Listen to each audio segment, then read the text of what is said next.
Hi, everyone. Welcome to today's webinar. I'm Abby, Head of Product Marketing at Game Analytics. And Game Analytics, you might know us for analytics, but recently we evolved into a growth platform for modern game studios. I encourage you all to check out our IQ suite. Just head to the website for more information. Today's webinar is all about diving into why games fail, and we'll be uncovering some of the hidden common traps that teams find themselves in along the game development cycle. I'm very excited to be speaking with someone who has years of experience helping studios with these exact problems. So joining me today is Tom Storr from the Experimentation Group. Hi, Tom. Hello. How are you doing? Great. How are you? Yeah, good. Thank you. Should I do an intro? Yeah, please introduce yourself. That'd be awesome. Okay. So yeah, my name's Tom. I'm the founder of the Experimentation Group, along with David Nelson and Philip Black, who also kind of help. God, what a clunky intro. So what we do together is we try and help mobile studios build and grow their games through experimentation. And so why that's quite relevant for the discussion we're having today is we get to be in quite a privileged position in that we're kind of always dropped into the middle of these like tricky situations where a studio has kind of got a problem they've been trying to solve and they don't know how to do it. They've tried a bunch of things and it's not really working, and they're just like, well, can you guys help? And so not only have we seen lots of these different situations, but also we always come from this kind of external perspective where we're kind of coming from fresh, looking at a problem for the first time. So it's like super fun. We've seen lots and lots of different situations, which is where these ideas come from. Awesome. Well, I'm really looking forward to diving into all the details. So if anyone watching, if you have any questions, drop them in the comments along the way, and we'll address them maybe at the end or as we go. Let's jump right in. So Tom, what's one of the most overlooked issues that you found in your time working with studios? Yeah, exactly as the title says, is don't forget the fun. And actually it's kind of crazy how often this comes up, is that the core loop of the game has got to be really, really fun. And quite often I think what happens is we find studios that have built the core loop, like built the game itself, whether that's like a match 3 or hidden object or whatever it is, and got it in place and then thought, great, we've got that, now let's add some live ops or let's put the economy on and start to kind of build out the game to increase the metrics. But the problem with that approach quite often we found is that unless the game loop, like the core loop itself, is really good fun and satisfying and great, it's not gonna, everything else you add, you're just going to get to a plateau at some point where it's kind of a mediocre game, but it's not good enough. And so, yeah, like I say, like quite often we find we're talking to teams about going back to the real kind of core principles of the game. So yeah. Nice. Cool. Do you have any examples of, maybe we don't have to name and shame anyone, but any examples on top of your head of a game that actually you very quickly realize we need to go back to that initial making sure it's fun first phase? I think like we have worked with a lot of match 3 games, and I've also played a lot of match 3 games that are like this. I think there was a kind of like phase almost in the industry where people saw, you know, first of all, it's Candy Crush, then it was the Playrix games, then it was the Dream games. And they're kind of following that. There seemed to be this wave of people that are like, we could do that too. Like, it's really, you know, I can see how it's done, so let's just copy that then. And there was this kind of like wave of kind of like copycat games, but without having, kind of trying to do everything all at once without doing the actual core bit really, really well. And I think we could probably all think of games like that we played where it just doesn't feel great, the switcher. Like maybe the animations are a bit like kind of crunchy, or the way that the pieces fall is a little bit like jerky, or it's a bit too quick and snappy. Like it's actually really hard to get all those pieces, all the bits of the puzzle, like on point, like how it looks, how the animations work, what the feedback's like, whether you're using haptics and sound effects and stuff like that, like layering all those things on top of each other and then synchronizing them into something which feels really satisfying is kind of like really time consuming. Like if you look at the Match Villains, which has come out last year and kind of started to do pretty well, that took a long time, like a long time. That level of polish, which for me, it's kind of exceeded Royal Match. That took them ages to get to that level. And so if you're kind of thinking that you're going to take on the big boys and not put the effort in, then I think, yeah, it shows up really, really fast. Because if you think, I'm going on about this for ages, but like, think about it from a player point of view, right? Like you probably played, if you're a match 3 player, you've almost definitely played Royal Match, and then you download something else because you think it looks, oh, maybe this is different, and it's like nowhere near as good. Like what decision you're going to make? You wouldn't stick with the less good version. Exactly. So I suppose it's not always about originality, but actually making sure that the experience itself is actually smooth and frictionless and has the fun that you're intending it to have, or that the experiences don't take away from the fun to begin with. Yeah, exactly. Like that's the other thing about the kind of getting the core loop really good, is that's the thing which scales across the game. So if you think about like what's the proportion of time that you spend on something in a game, in a puzzle game, it's probably like, I don't know, 75%, 70, 80% like playing the puzzle itself. And so if that's not good, like, you know, you're in trouble. There's not So much. the thing I was going to say is like any changes that you make from that kind of echo out across the experience, right? Like if you're improving the puzzle itself, you're improving it for a day 1 player and a day 200 player, because they're all kind of like focused on the same thing. So yeah, totally get that. Nice. Okay, so fun first and foremost. yes. And then I'm curious, let's say you've got a studio, they've nailed down the fun part, the experience that is very smooth. What are some of the blind spots that you think some of these studios are forgetting? You know, it's the blind spot. They're not really thinking about it. And because of that, their games actually aren't as successful as it could be. Yeah, I mean, I think kind of building on what we were just talking about, like polish is a big one. So it's not just like beyond the kind of like core loop itself and thinking about the meta. It's being really kind of like visually explaining really clearly to the player, like what's the goal, like what are you trying to achieve in this, and how are you going to be able to achieve that. So quite often that's done like in a visual way rather than a texty way, because people don't really like spend that much time reading in games. They're just like too busy wanting to play the puzzle itself or whatever. And so kind of using animations to be really clearly say, like, you're trying to earn this trophy and you earn that by completing 10 levels. And then each time you complete a level, have some kind of like animation which flies from level complete to the progress bar towards the trophy or something like that. So as a player, you're like really reducing that cognitive load on them and just being like really clear. You did this. It's like a little pat on the head.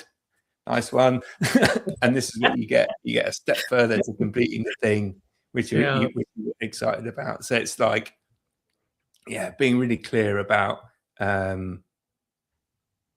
what the goal is and how you're progressing towards that. Okay. I suppose, I mean, we all need some encouragement in whatever we're doing. So that's actually really important. I Yeah. think so, yeah. I mean, it's just like, it's kind of like, I mean, for me, if you think about like how do games fit into people's lives, right? Like quite Mhm. often, particularly kind of free to play, like casual games, they are a moment of like relaxation and kind of like checking out of the world almost. So like, I don't know, whilst you're watching telly or sitting on the bus or whatever. And so it's, I think people in that moment, they want something which is like mildly challenging and like also rewarding. So it's kind of like, I don't know, like the digital equivalent of having a cup of tea or something like that. You're like, "Oh, this is nice." Yeah, exactly. I really like that analogy actually, because something light, it's not something, of course, games are used in the leisure time and to bring a relaxation, and that feeling should carry through in the game as well. So Yeah. that's a really nice analogy. Um, okay. Is there anything else that you think these are common blind spots? And I'm thinking, you've worked with many studios, and like what else repeats in the issues or challenges that they have, and how you go about solving them. So I think there's a big, what's the best way to say this? So I think there can be almost like a skills blind spot, I guess. So again, thinking about modern games now, like Block Blast is a really good example of this. Is just this like mega simple game, right? You've got what is it, like a 8x8 board or 10x10 board or something like that, and 3 blocks, and you've got to fit the blocks into space and clear them out again. Very, very simple, but actually beneath the surface is where all the complexity lies in terms of kind of not just being aware of the game state. So like, what does the board look like? Is the player got lots of space to play with, or is it really congested? And actually there's some like really nasty little tight spots, which is going to be, they need really specific blocks to clear out. So there's kind of that, but there's also, is this a moment where, has the player been playing for 4 seconds and they've made a big mistake? And if you end the level now, it will be really frustrating. Or have they been playing for like 20 minutes and actually we haven't like shown them an ad for ages? Or do you know what I mean? So there's a kind of lot of complexity beneath that game, which has made it so good, where the team, obviously, they've built a system which can kind of provide, they've built an understanding which I guess kind of helps them manage the experience from a player point of view between like challenging moments and easy moments. And so you can easily play Block Blast for like 2-3 minutes until you get to the first like difficulty spike, which I guess is kind of like analogous to like a puzzle game, where every kind of 3 to 5 levels you have a hard level, right? Like each level is about a minute long, and then every kind of 3 to 5 you'll have this spike where it's like, oh, I actually have to think about this. And so there's a lot of understanding there, I think, about kind of when to put those spikes in, but also like how to put them in, like which how the system works to kind of work out which blocks to put in. Because I mean, I've got no proof of this, but I do think that it's always possible to solve the difficulty spikes, but you have to kind of be able to think a few moves in advance to clear everything out. I don't know. I've seen some really high scores in that game, people that have obviously been playing it for like weeks without failing. So I'm kind of like, I feel like it must be true. So I think, anyway, to get back to the point, like that can be a big blind spot in terms of having someone in the team that's actually kind of capable of not just understanding that that's the thing, but also like working out how to do it and delivering it and tuning it. And is it a kind of aggregate system or is it a personalized system? Like that's really hard and specialist work. And in small teams, like often, particularly a team that's grown, like it just won't be a thing that they've got.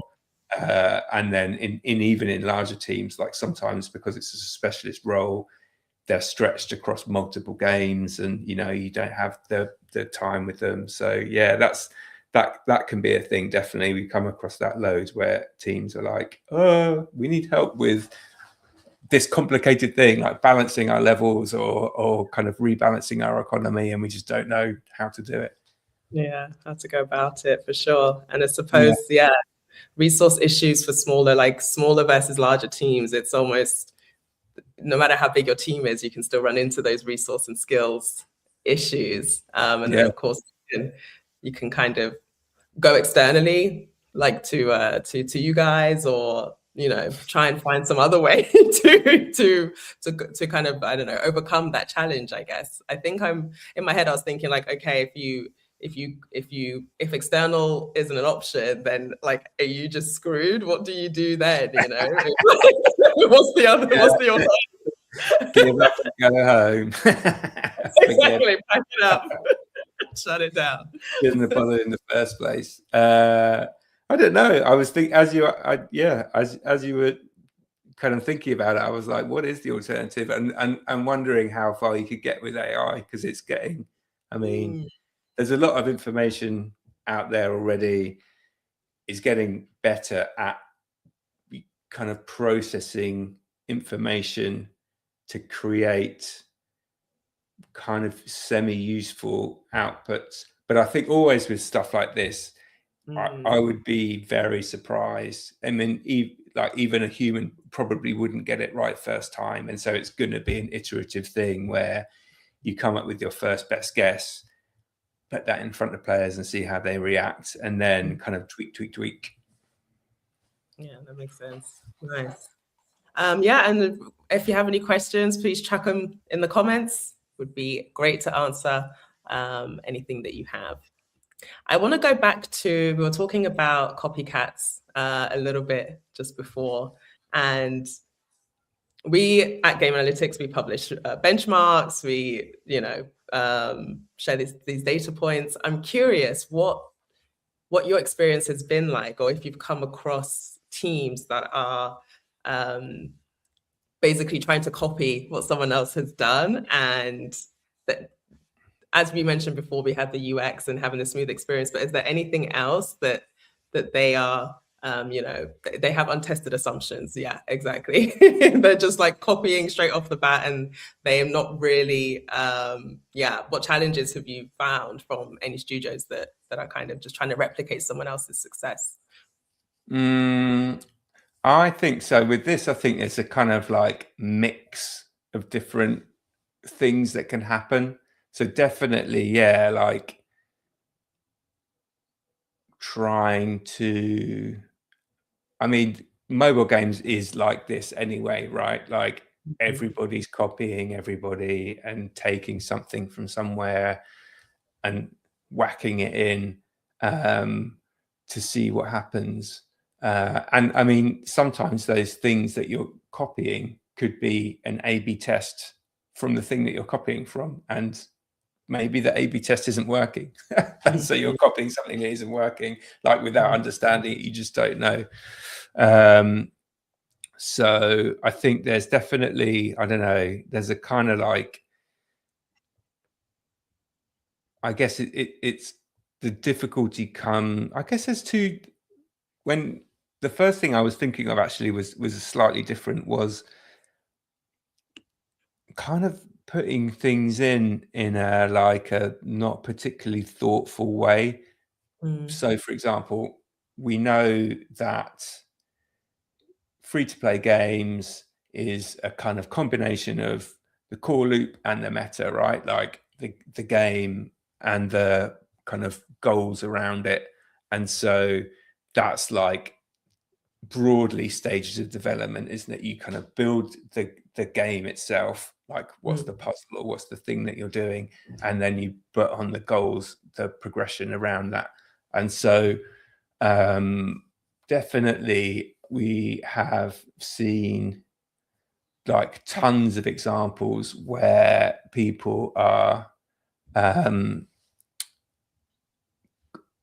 of throwing live ops in, either just layering stuff on, like that one didn't work, or that gave us 2%, so if we do another 2 of those we'll have 6%, like amazing.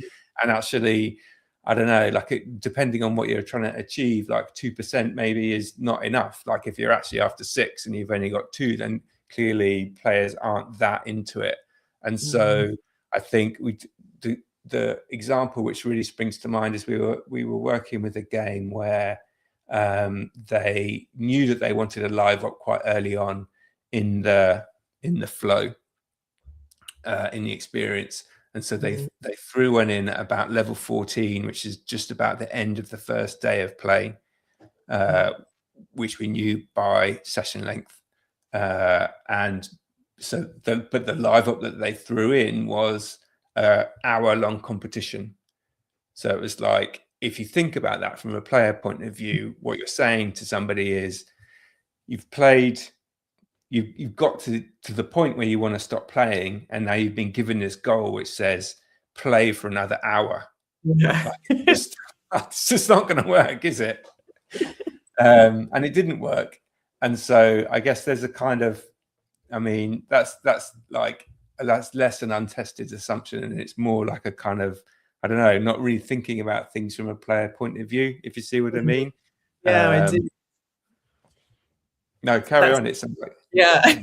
No, that's a good point, because context can be both, like context to just move forward and do things can be both your own game and how your game works, but also your own players and the data you have about your own players, and using that to build the context that you then move forward with.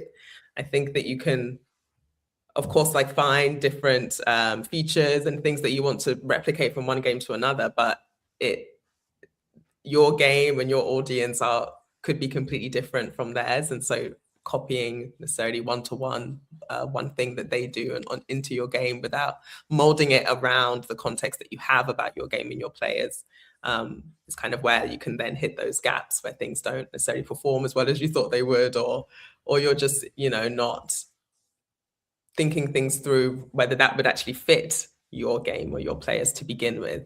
Let me know, like that's how I've taken away what you were sharing. But yeah, that's 100% right. And like, I'd say that the best, what we always try to aim for is to have like a really rapid cadence of shipping experiments.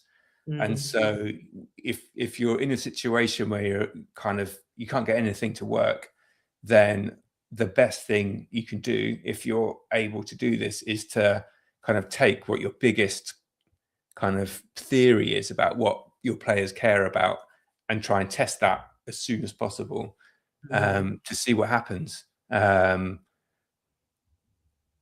Definitely the clients where we've been able to kind of like ship an experiment maybe every week or every 2 weeks is where you get the most progress, because every single time you're learning something. And so even the ones that don't kind of come back as like this like amazing uplift, you've learned that this is a thing I thought was going to be important and it wasn't important, so we can kind of like tick that off the list and start to look at something else. And if you're doing that like on a weekly or fortnightly basis, it doesn't take that long until you kind of like find something that does work. And once you've got that, then you can kind of double down on that. Yeah. Thank you. Should we answer some of these questions, or? Yeah, let's do it. Okay, first question. In your point of view, what does a good game look like? That's why I said, should we answer some of these questions? Because I read that one and I was like, wow, that is a meaty question. That's a ripper.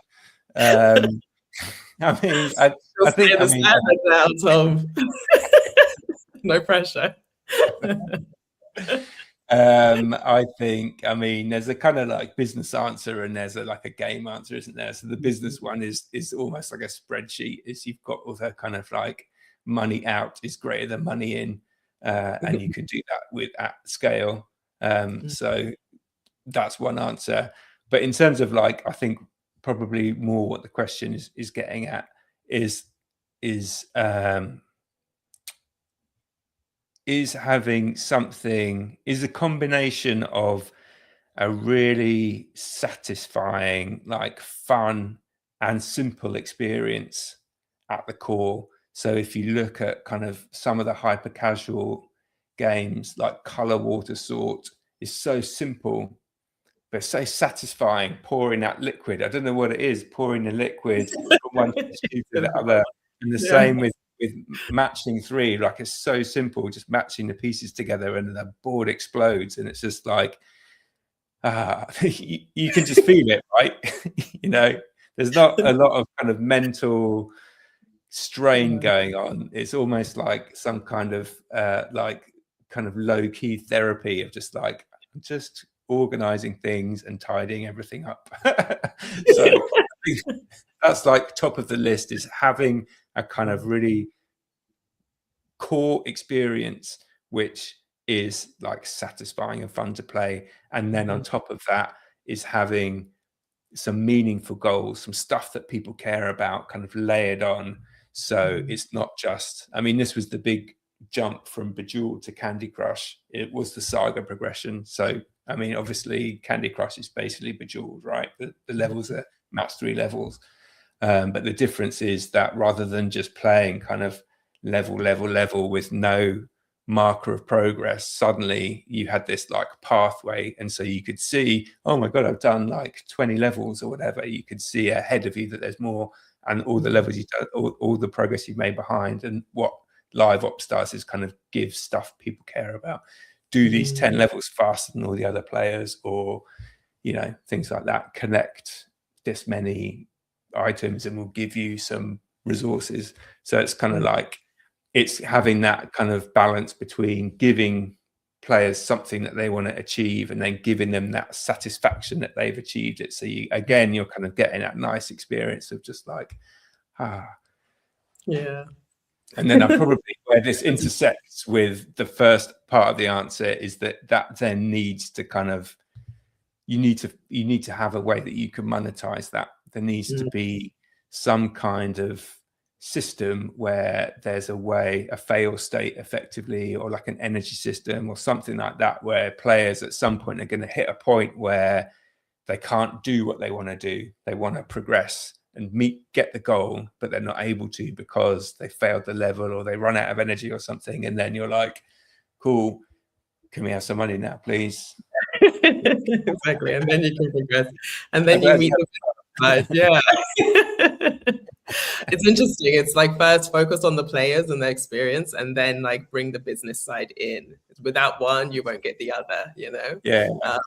Yeah, that's a good answer. Okay, question 2. You're gonna like this question.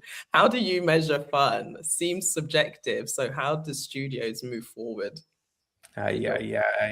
I mean, as a literal answer to the question, that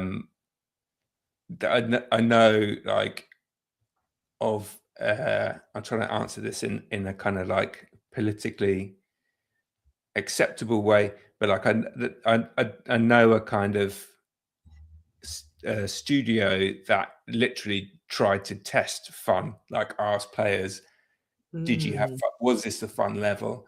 And basically what they found was, if the player passed the level, it was fun, and if they didn't pass the level, it wasn't fun.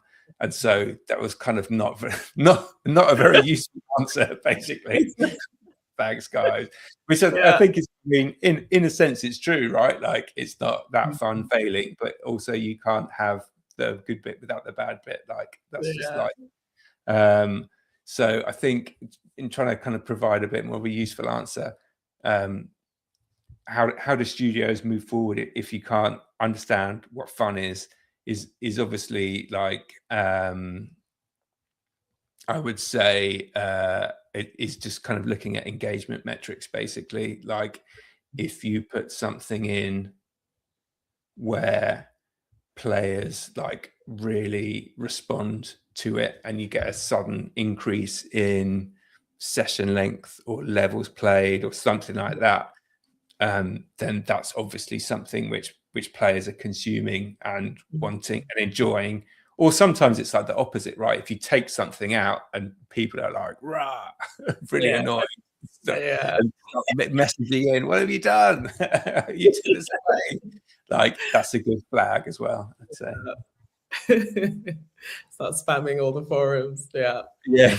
Yeah. I hate you guys, are the worst. So we were talking about experimentation a bit before, and I'm curious what you think a healthy experimentation culture looks like beyond just running A/B tests, for example. Yeah, I mean, this is a great question. I love this question. And so I think it really kind of harks back to actually the beginning of the original experimentation group that happened at King, where part of the kind of birth of the group was the realization or a situation where we ran an experiment and did not get the result that we were expecting. And this was the classic situation where it invested loads of time and money. There was loads of attention on it. Like, this is going to be amazing. We're going to, you know, really make some money. And then we ran it and like nothing happened. And the the kind of reaction from the person who'd kind of come up with the idea was just like, huh, that's interesting. Like, what should we do next? Whereas I guess as a kind of like onlookers, we were all excited, like, yeah, and then so disappointed that we didn't get what we wanted, and we're like, oh my god, this is going to be a disaster. Everyone's going to be so annoyed. But actually, kind of having that realization that experimentation is about kind of data collection and openness, basically being open to the reality and understanding what players want, rather than having an ego attached to this is what I think, and so I'm going to prove myself right effectively. Like, that would be a bad experimentation culture. So I think what the best, what we try to kind of encourage is having this open culture where, by allowing everybody access to the same data and everybody having a similar kind of weight of opinion in terms of suggesting what would work or what they think is a good idea, and then kind of by doing that you kind of end up with a super wide funnel where anybody can have an idea, because we're all kind of operating from a level playing field. And then obviously you need to evaluate those ideas based on your kind of understanding, or how long they're going to take to execute, or how important they are against the strategy, but then kind of to kind of like what you actually ship. But then once you have chosen what to ship and you get the data back, then just being like open about it and like, oh, if it didn't work, like, that's really interesting. Why didn't it work? What have we learned from this? What should we do next? That's a really kind of healthy, honest, that's how you make progress, right? Isn't it? By being honest about what is and isn't working. Nice. And yeah, being open and kind of allowing anyone in the room to really contribute as well. I'm curious whether you found that politics actually also plays a part within building a culture that's a healthy experimentation culture that is so open. Yeah, that's a really good point, actually. And sometimes, so one of the engagements that we do with clients is like a 3-month long thing where we will come in and kind of understand what it is that they're trying to solve, and then go through all the data and everything that exists, and obviously play the game to kind of come to our own conclusions, and then help the studio ship some experiments and interpret the results, and trying to get that like open culture in, so over time they can kind of do it themselves and they don't need us anymore. And I'd say quite often the first like few weeks of an engagement like that can be kind of unpicking up politics, where maybe you've got a really strong voice in the team that is kind of drowning out others to the detriment overall of the team, because you know, as we didn't talk about perspectives, but is a really kind of key point of when you've got a kind of a group of individuals that have been trying to solve a particular problem for a long period of time. Everybody comes with their own knowledge and their own experience, and that's naturally gonna, that's a strength and a weakness at the same time.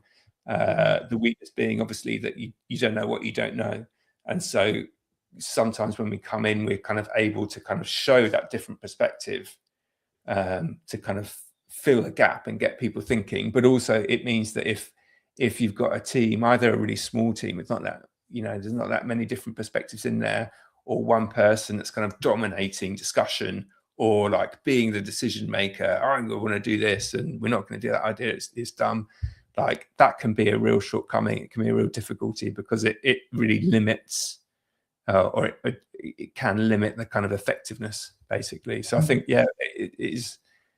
it can be quite debilitating. Like you can have everything in place, but if you've got this kind of culture where there's a real kind of like bias towards some people and away from others, it's like that can be a big weakness, I think. Yeah, I'm really glad that you touched on culture and team and the what kind of working dynamics, because I think that's something that is easily overlooked when it comes to a success or failure of a game. I think a lot of people focus on, a lot of studios, we find obviously they're thinking about their games as we've touched on. Is it fun? The gameplay, monetization, all these things, and actually the internal culture of your studio company is almost equally as important to making sure moving your game to, giving your game more likelihood of succeeding as well. I think that's a really interesting point. I think it can be like, can be like the elephant in the room, like, because I mean, I've been, I'm sure we've all been on teams where there's a kind of unhealthy dynamic going on, and it's a really difficult one to solve, because when you're like in it, quite often it develops over time. Like it's not a thing which suddenly shows up, or trying to solve it is politically difficult because you don't want to be the one that's causing trouble, or you don't want to go to HR because then, what happens if you're trying to get promoted and you don't want to be the one that's causing an issue, whatever. Like it can be like, everybody knows it, but it can be quite difficult to solve. So it can be, I think, having some kind of like external, what we try to do is ask questions, basically, and to try and get people thinking and talking in a different way, to like try and open up the discussion within the group and make it more of a conversation and a free-flowing thing where people are exchanging ideas, rather than, I think, having a kind of like external kind of group, or like a kind of, it's almost like a shock to the group. Like you suddenly got these other people here that are like talking to you about your thing. Like that can sometimes be enough to like disrupt the pattern,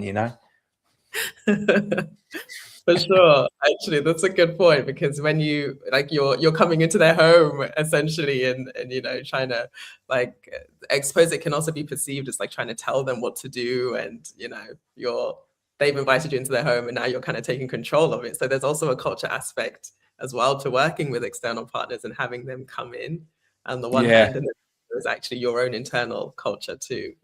Yeah, I mean, we would never, like, that's one thing that we're really clear on. Like, we offer our advice, but we would never tell anybody what to do, like, ever, because that would be like, I mean, it's not our decision at the end of the day. But you are right, like it can be like, I don't know, going round to your partner's parents' house for the first time, and you're just like totally on your best behavior. And then the questions come and you get the real layer underneath eventually. Nice. We've got a couple more questions, so let's do another one. There's one here that says, we conduct profitability research through social media ads at the very early stage. do you think testing your game on the market and against the audience can mitigate risk? Is that why that the capital sum is social media? I've never Yes. seen that before. Okay, you learn something new every day. I know. I read that as sum. I was like, it completely changes the question. Do you think testing your game in the market and against the audience can we can touch? I'm not sure I understand the question. Let me read it again. We conduct profitability. Oh, actually, so the question is, do you think this is a good idea? I definitely think that is a good idea. And that is something which we would always recommend and actively, like with any client, would be like test, definitely.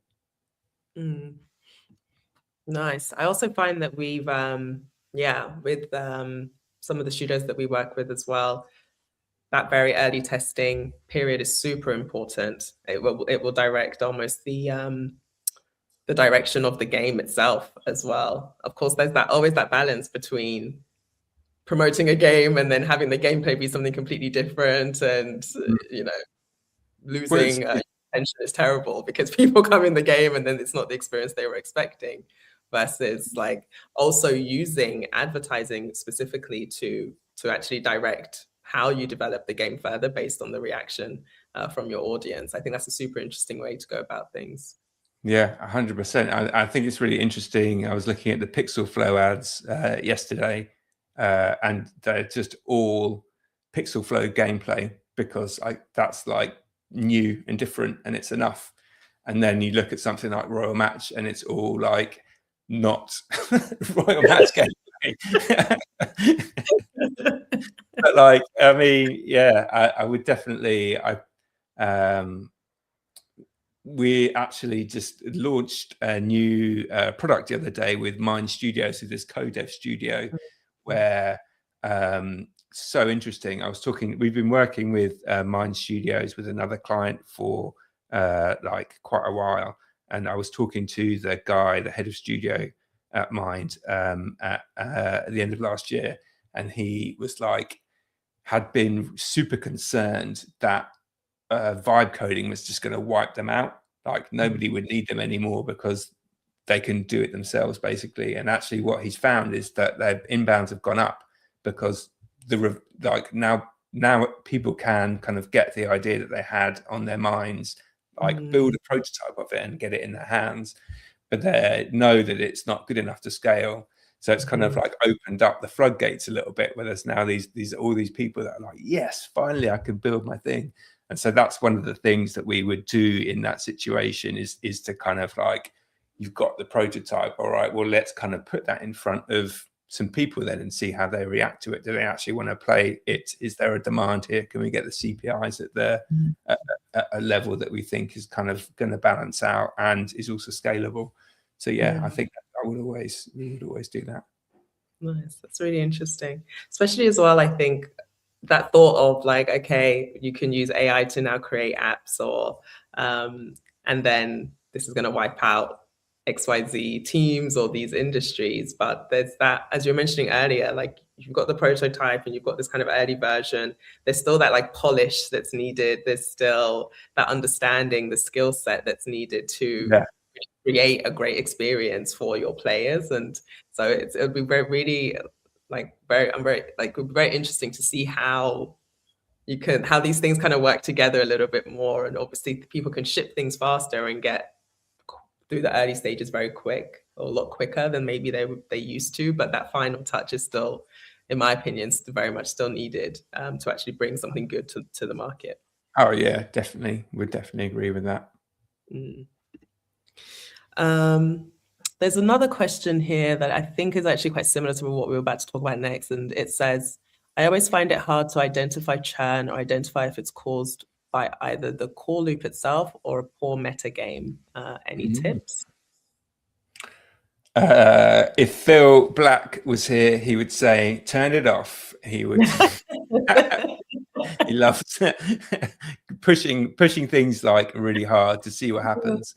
And so, yeah, he would definitely advocate for, what happens if you take the meta game out or you just turn it off completely? Like, how does that change things?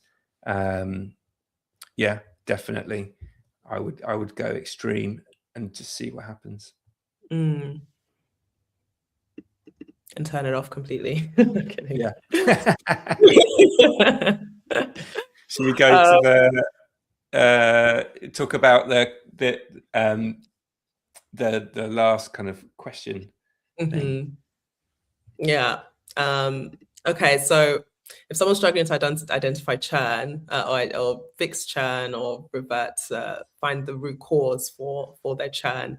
Let's say it's more about a feature. It's a feature that they know that is underperforming. Then how would you, for example, help a studio decide whether to actually fix it or to kill it? If, of course, you've got the broader, like, our churn is XYZ, but like if you can identify it more specifically to something detailed like a feature, then it's like, how do we know what to do about this? That is a really good question. I've got a funny case study of something similar that we did. So I'll tell that story, and then hopefully that might kind of give a bit of an answer. So this is with we were working with a studio called Charlotte Games in America, and they've got this game called Coffee Golf, which is, we worked with them for 3 months and we managed to get their revenue per install up 75%, which was pretty cool, a good result. And we did that by kind of basically adding a new meta to their gameplay. So they had this kind of it's a golf game, very simple. Each level is a kind of a little island with between 3 and 5, I think it is, holes in it. And so just like golf, you kind of get the ball in the hole in a certain amount of shots or less. And we kind of added basically like a saga progression to that. And so kind of in the switch from Bejeweled to Candy Crush, you kind of went from having individual levels to this long, theoretically infinite sequence of levels. And then we added an economy around it, a kind of match style economy, and that was enough to kind of lift the revenue a lot, which was cool. So the next thing we did after that was we were like, well, if we've got this kind of match style progression, we should add the most kind of impactful match live op, which is Lava Quest, right? In Royal Match Lava Quest, everybody's got it. The kind of the figures that get bandied about in terms of the revenue uplift it's given are always double figures, at least. And so it's kind of cool, well, let's try that and see what happens. I bet it'll work. So we built this version of it. Expectations, excitement through the roof, expectations very high, shipped it, revenue went down 5%, and we were just like, what? Like, why did that happen? Exactly. We were just the first thing was is that right? Is the data definitely right? Because that is just not at all what we expected. And then, it was right. And so we were just like, what the hell have we done? How have we broken this thing, which is as close to guaranteed money as you could possibly get? And so dug around a lot and kind of played the feature more, looked at the data, thought about it, discussed it, came up with a long list of kind of hypotheses about what was going on. And one of them was just a technical thing, basically. It was maybe it wasn't, maybe we weren't showing it to players. In the spec, it had been pretty clear about how, with Lava Quest, whenever you start to play Royal Match, it's one of the first things you see. It's the big pop-up, Lava Quest is live. Do you want to play? And so you're kind of pretty much forced to play it. You can opt out, but the button is big. The yes button is big and the no button is small. And so that we basically hadn't done that, and that was the problem. So we shipped a kind of hotfix where we changed that, and then we had this big swing up to plus 15% immediately. So we were like, cool. So I guess in terms of